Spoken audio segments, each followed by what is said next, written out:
Hi everyone, welcome to The Enthusiastic Buddhist. In this episode, I want to talk about how we can find a treasure that's within us all and just waiting to be discovered. Buddhism calls this treasure the realization of selflessness or no self, or maybe Buddha nature, depending on which Buddhist school you follow. They are in essence expressing a state that we can reach where we see reality just as it is, without any mental filters or fabrications. Our minds are so pure that we don't give rise to any of the defilements of anger, craving, or ignorance anymore. And where there's no ignorance, there's also no suffering of the countless other afflictions that can arise in us, such as jealousy, arrogance, and maliciousness, for instance. This state of mind is characterized by a state of non-grasping, where our mind is completely happy and content with everything, because we see everything as arising and passing away moment to moment, so we don't grasp to anything anymore. The Buddha also said that the true nature of mind is clear and luminous, like a crystal, and there's this profound tranquility of mind that comes from understanding who we really are, as well as an incessant joy, like an inner fountain of happiness that just keeps bubbling away inside of us. But to find this treasure within, it's not an accident. There is a process involved. Just like if you're actually trying to mine a diamond, you would need the right tools, techniques, effort, and patience. Well, when it comes to finding an inner treasure, we also need to understand that there is some work that needs to be done. And no one else can do it for us. We need to take the lead here and pick up the shovel, so to speak. We need to be willing to put in the effort.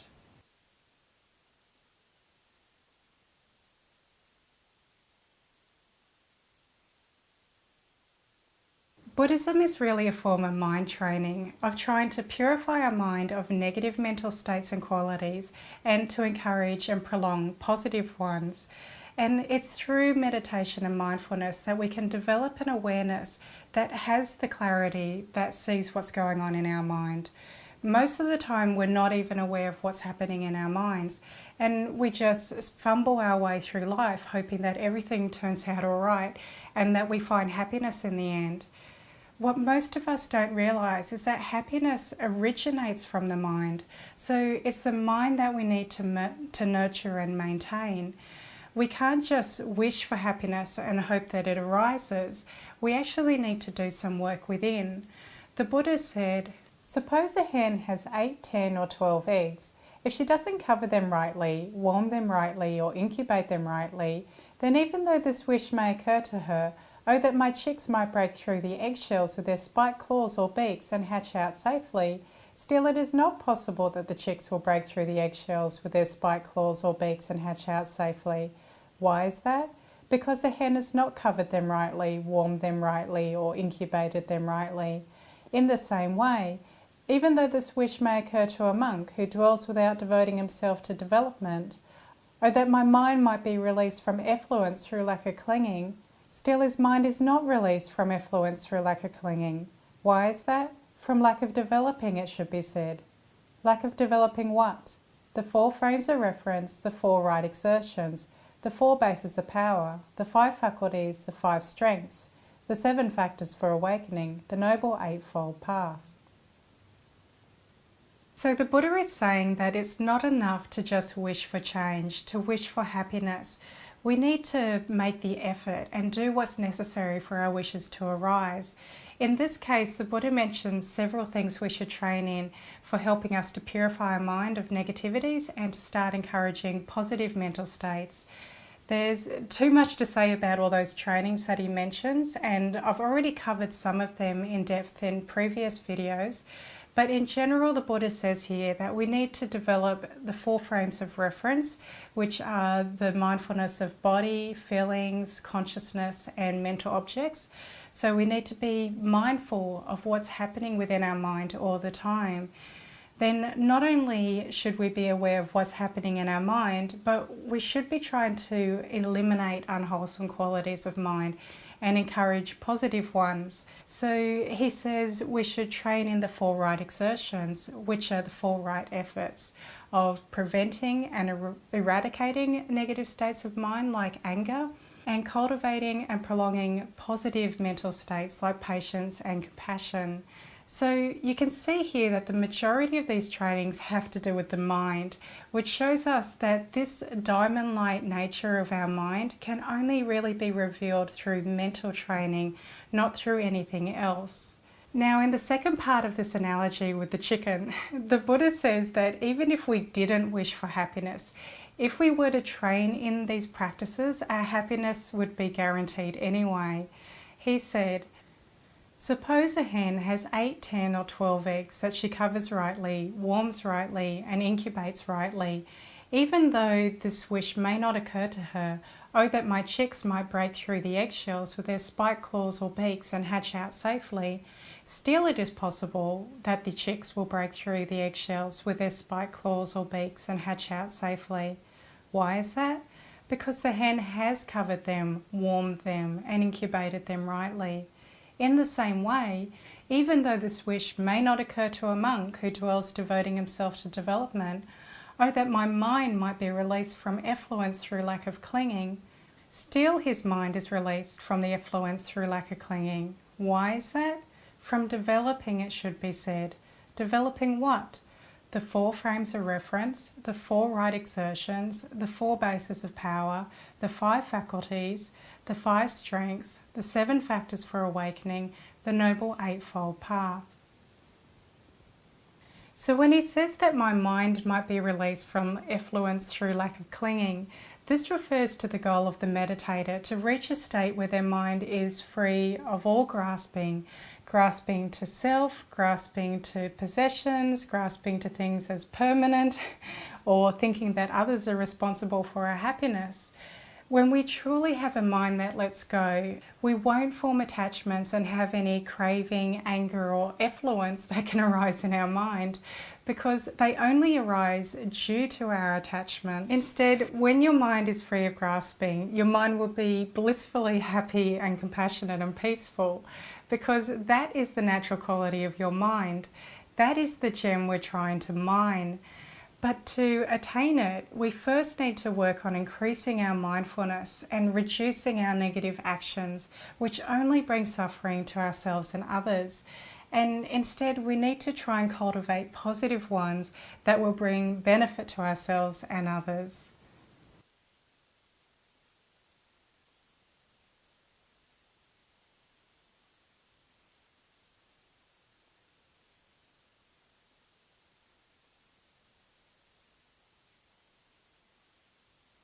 In theory, the Buddhist teachings may make sense to a lot of us, but they're not always so easy to practice. The reason is because we're actually up against years of conditioning.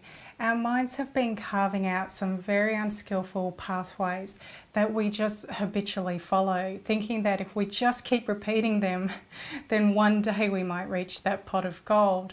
So we have years of habits of our body, speech and mind that we need to look at and even try to change.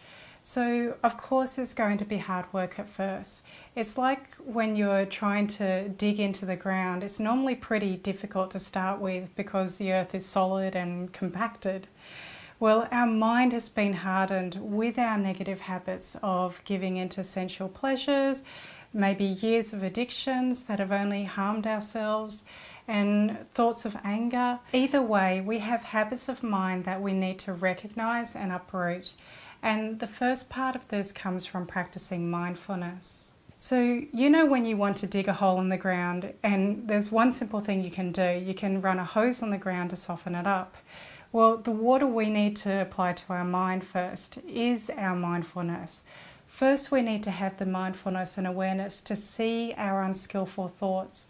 Then we don't need to use as much effort to break up our patterns of negative behaviour. With just a bit of mindfulness and effort, we can actually stop ourselves from saying things that we would later regret or thinking unskillful thoughts that only bring us misery.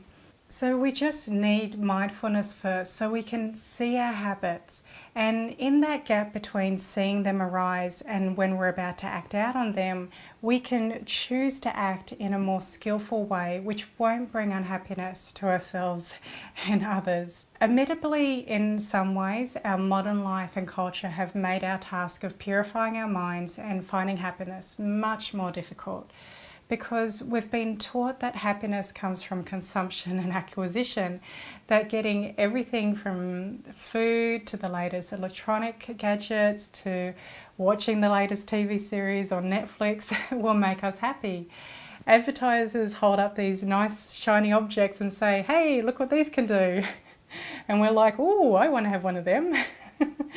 Society doesn't teach us to value the things that can really bring us happiness, such as doing meditation and trying to find the peace within. Yet this is the thing, happiness can only be found within, not from something external to us. And when this realization starts to dawn in our mind, we will start to practice mindfulness, meditation, and watching our body, speech, and mind, because we see that happiness comes from being able to control our mind and when we're not run over by our negative habits anymore. So let me ask you, how many people do you think live like this in the world, where they're paying attention to their mind, trying to remove anything harmful or not conducive to happiness, and yet purposely trying to cultivate what does lead to happiness? Well, the answer is not many at all. We are definitely in the minority. We are definitely going against the flow of society when we start practicing the Buddha's teachings of morality, meditation, and wisdom. The Buddha used this analogy of going against the flow when he said, "And who is the individual who goes with the flow? There is a case where an individual indulges in sensual passions and does evil deeds. This is called the individual who goes with the flow. And who is the individual who goes against the flow? There is a case where an individual doesn't indulge in sensual passions and doesn't do evil deeds, even though it may be with pain, even though it may be with sorrow, even though he may be crying, his face in tears. He lives the holy life that is perfect and pure. This is called the individual who goes against the flow." So even though the path might be difficult at times, and the easiest thing seems to just let ourselves be swept along with the river of what society says is happiness, we have to remember what the Buddha said time and time again, that the rewards we seek come from following a virtuous and meditative life, not from indulging in the pleasures of the senses and getting lost in mindless activities. Actually, the biggest motivator for us making a stand and deciding to go against the flow is because we've seen the unsatisfactoriness of worldly life for ourselves. We've seen that no matter how much we try to rearrange our lives, no matter how many nice possessions we have, no matter what fame or great family we have, or food we eat, or shows we watch, that none of them are able to bring us everlasting satisfaction and happiness. We are never left with a feeling that where we feel that we have enough and that we can be happy, peaceful, and finally satisfied. This idea of everlasting happiness just seems to elude us no matter how close we think we are.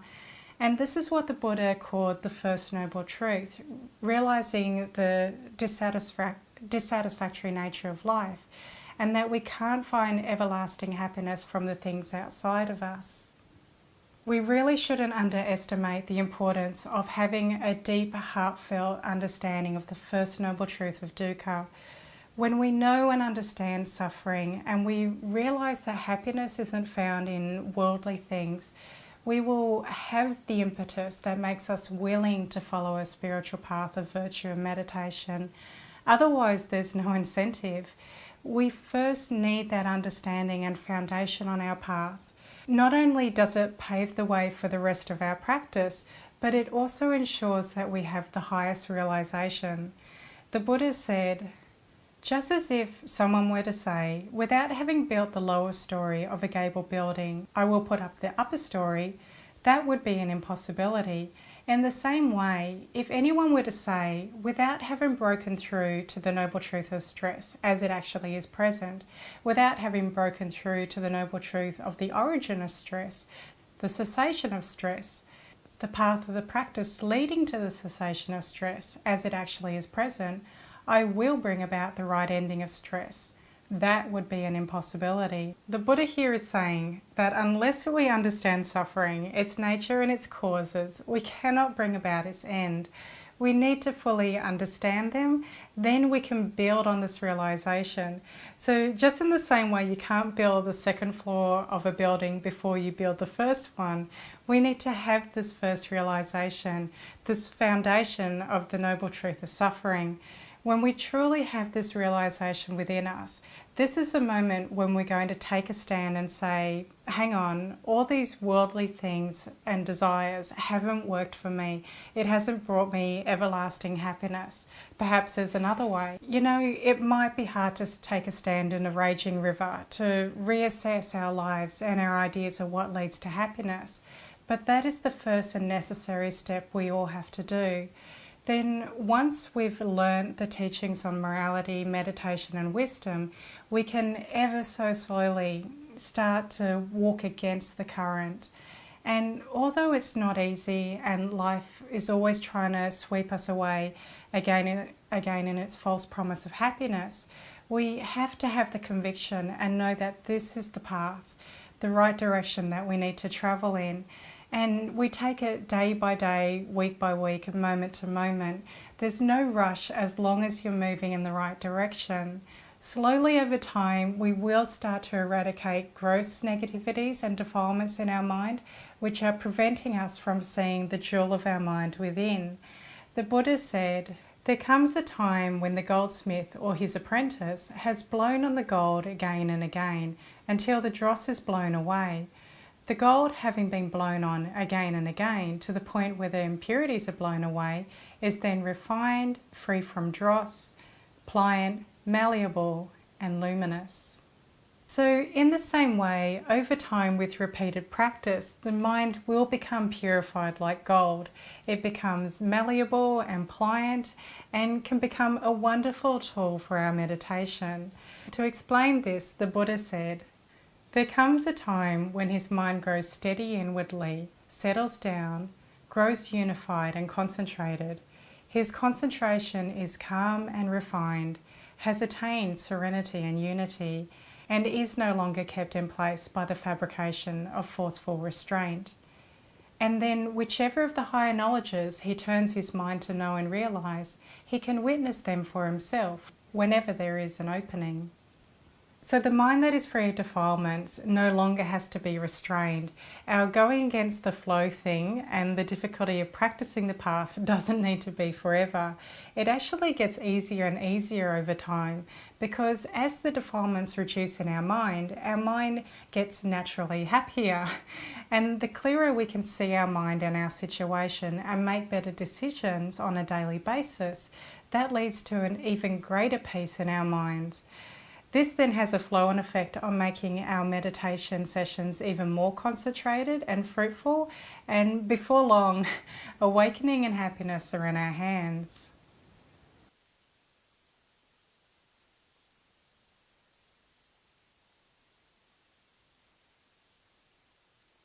Now, just as if we were told there was a great treasure in the earth, and that if we dug here and followed this technique, we would find it, we would surely know that we might not find this great treasure within the first day's effort, or even the second day. Well, in the same way, when trying to find this gem of our mind, this treasure within, it could take some time before it's revealed to us. But what we can be sure of is that if we do the preparations and the work, we will eventually attain our goal. The Buddha said, "There is the case where a farming householder quickly gets his field well ploughed and well harrowed. Having quickly gotten his field well ploughed and well harrowed, he quickly plants the seed. Having quickly planted the seed, he quickly lets in the water and then lets it out. These are the 3 urgent duties of a farming householder." Now that farming householder does not have the power or might to say, "May my crops spring up today, may the grains appear tomorrow, and may they ripen the next day." But when the time is come, the farming householder's crops spring up, the grains appear, and they ripen. In the same way, there are these three urgent duties of a monk. Which three? The undertaking of heightened virtue, the undertaking of heightened mind, the undertaking of heightened discernment. These are the three urgent duties of a monk. Now, that monk does not have the power or might to say, "May my mind be released from fermentations through lack of clinging sustenance today, or tomorrow, or the next day." But when the time has come, his mind is released from fermentations through lack of clinging sustenance. Thus, monks, you should train yourselves. Strong will be our desire for the undertaking of heightened virtue. Strong will be our desire for the undertaking of heightened mind. Strong will be our desire for the undertaking of heightened discernment. That's how you should train yourselves. So while we don't have the power to say, "May I become enlightened today or tomorrow," if we train ourselves in practicing positive actions of our body, speech and mind, and we concentrate our mind in meditation, it's only a matter of time before we see the fruits of our actions. And although the Buddha said that a practitioner might cry and weep in their striving, I think most practitioners will tell you that practicing the Buddha's path is actually a practice of real joy. It's not some kind of self-imposed torture where we deprive ourselves of happiness.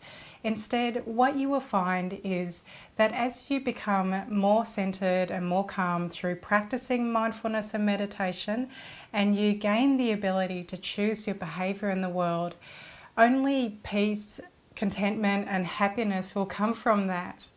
They often say the Buddha's teachings are good in the beginning, good in the middle, and good in the end. Well, practicing his teachings can also be good in the middle, good in the beginning, good in the middle, and the end. Sure, we have to put in a bit of effort, but the Buddha's teachings also speak about joyous effort, which is what makes this path delightful. Each day as we make progress with our practice and we slowly start to wear away the defilements covering our mind, we will start to gain clarity, peace and wisdom. We don't need to wait for forever to see the results. The results will start becoming apparent once you start practicing.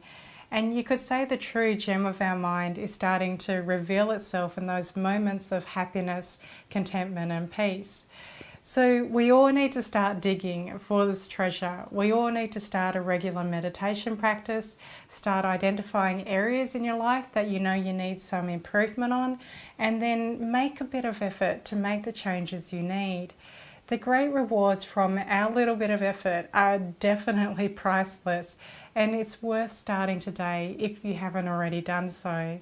So I hope you've enjoyed this video. Don't forget you can read more on Buddhism and meditation at my website, enthusiasticbuddhist.com. So take care, and I hope to see you in the next video.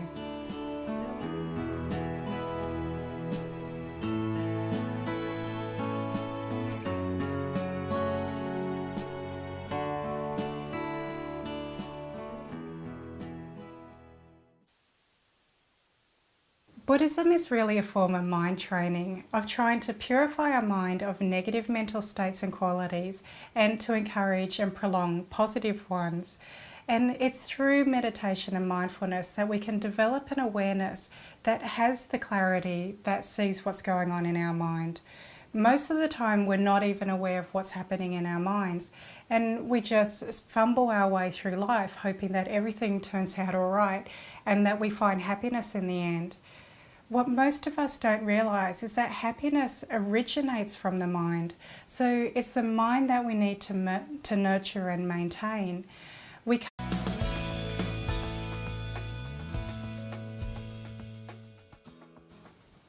Hi everyone, welcome to the Enthusiastic Buddhist. In this episode, I want to talk about how we can find a treasure that's within us all and just waiting to be discovered. Buddhism calls this treasure the realization of selflessness or no self, or maybe Buddha nature, depending on which Buddhist school you follow. They are in essence expressing a state that we can reach where we see reality just as it is, without any mental filters or fabrications. Our minds are so pure that we don't give rise to any of the defilements of anger, craving. We can't just wish for happiness and hope that it arises. We actually need to do some work within. The Buddha said, suppose a hen has 8, 10 or 12 eggs, If she doesn't cover them rightly, warm them rightly, or incubate them rightly, then even though this wish may occur to her, oh, that my chicks might break through the eggshells with their spiked claws or beaks and hatch out safely, still it is not possible that the chicks will break through the eggshells with their spiked claws or beaks and hatch out safely. Why is that? Because the hen has not covered them rightly, warmed them rightly, or incubated them rightly. In the same way, even though this wish may occur to a monk, like an inner fountain of happiness that just keeps bubbling away inside of us. But to find this treasure within, it's not an accident. There is a process involved. Just like if you're actually trying to mine a diamond, you would need the right tools, techniques, effort, and patience. Well, when it comes to finding an inner treasure, we also need to understand that there is some work that needs to be done. And no one else can do it for us. We need to take the lead here and pick up the shovel, so to speak. We need to be willing to put in the effort.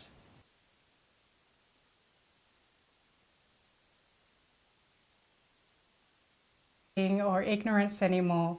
And where there's no ignorance, there's also no suffering of the countless other afflictions that can arise in us, such as jealousy, arrogance, and maliciousness, for instance. This state of mind is characterized by a state of non-grasping, where our mind is completely happy and content with everything, because we see everything as arising and passing away, moment to moment, so we don't grasp to anything anymore. The Buddha also said that the true nature of mind is clear and luminous, like a crystal, and there's this profound tranquility of mind that comes from understanding who we really are, as well as an incessant joy